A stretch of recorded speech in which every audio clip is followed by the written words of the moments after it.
Hello everyone, welcome to today's micro class. Today, we'll be exploring Italian coffee together. Specifically, the second part of the latte trilogy, the making of frothed milk. First, let's understand what frothed milk is. You've all taken the pastry course and have experience making chiffon cakes and cookies. Recall that, when making chiffon cakes, we need to whip egg whites into fluffy clouds. When making cream cakes, we whip liquid cream to obtain thick, spreadable cream. When making cookies, we whip butter to give the cookies their crumbly texture. So what is milk foam? Milk foam is created by whipping liquid milk, a mixture of frothed and liquid milk. Let's see how milk foam forms. Milk foam forms when steam rebounds off the pitcher walls, creating a vortex. The rising air current spins the milk, allowing steam to combine with some milk, forming fine, velvety foam.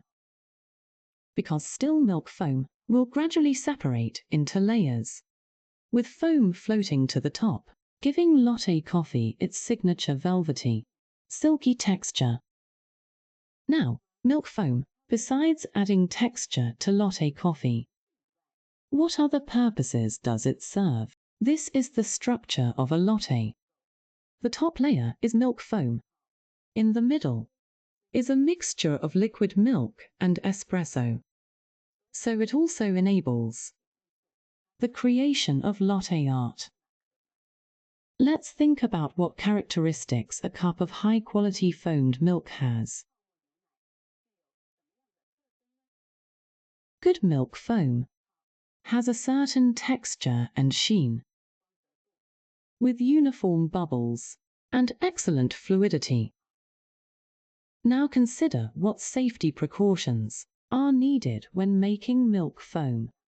Because the tool for frothing milk is the coffee machine's steam wand, which emits 100 degrees Celsius, so extra caution is required during operation.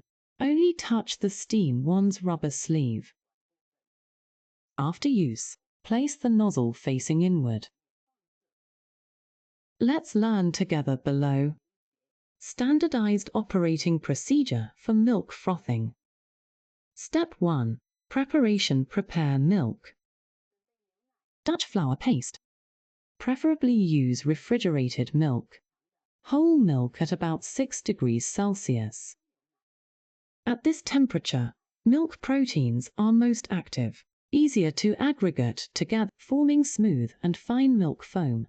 Milk quantity, 250, paired with 1 shot of espresso. Step 2. Purge steam. Remove water residue.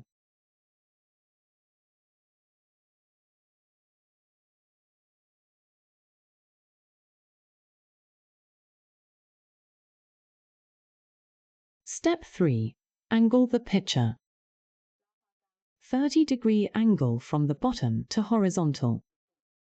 Place steam wand slightly right of center vortex point, or left position. Submerge steam wand below milk surface, about 1 centimeter deep. Too shallow allows air intake. Too deep prevents air intake.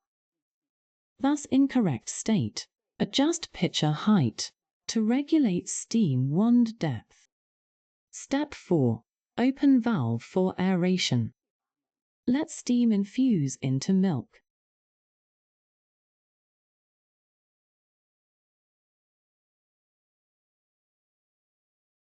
Step 5. Listen for texture change. Identify foam formation state. If foam makes hissing sound, indicates correct foaming state. Maintain current wand depth. If hearing sharp sounds, indicates incorrect foaming. Adjust wand shallower. Reduce immersion depth. Step 6. Maintain vortex. During milk steaming, keep consistent vortex throughout. Keep milk rotating to distribute air bubbles evenly and finely.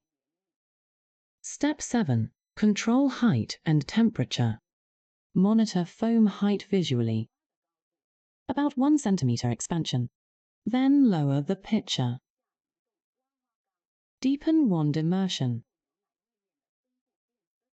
Stop aeration. Continue heating. Measure temperature.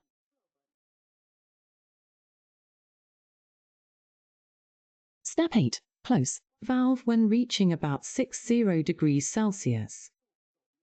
Turn off steam when slightly hot to touch.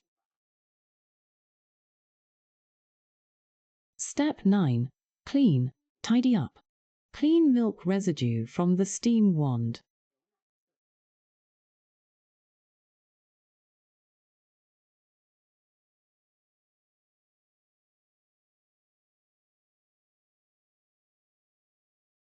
Next, let's discuss key control points in steel production. Depth of steam wand immersion in liquid milk. Inspiration for milk foam through the combination of steam and liquid milk. Depth of steam wand in milk, approximately 1 cm, makes foaming easier. Too deep affects foam formation. Selection of vortex point. Thickness of milk foam.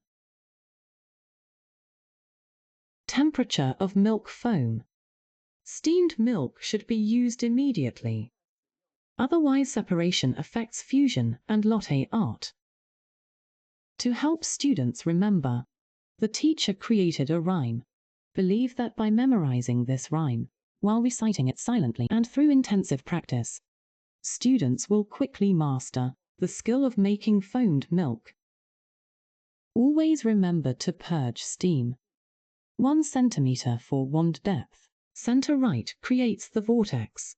Open steam valve safely. Listen for the foaming sound. Maintain vortex while watching height. When reaching 1 cm at 60 degrees temperature, close steam valve decisively. Never forget to clean milk residue. Now let's summarize. Common milk foam issues and solutions. Foam too coarse. Maintain vortex after foaming. This helps rotate foam smoothly. Creating fine microfoam. Foam too thick. Reduce aeration time. Visually monitor foam height. Milk temperature too high, often due to unfamiliar operation leading to oversight. Focusing only on foaming while neglecting temperature, thus requiring diligent practice to coordinate all factors. For perfect foamed milk, use fresh milk for foam preparation. In commercial settings, milk costs are significant when preparing milk foam. Measure milk quantity, precisely enough for 1 full latte cup. Without waste is ideal. Therefore, practice techniques diligently, strive for perfection, eliminate food waste.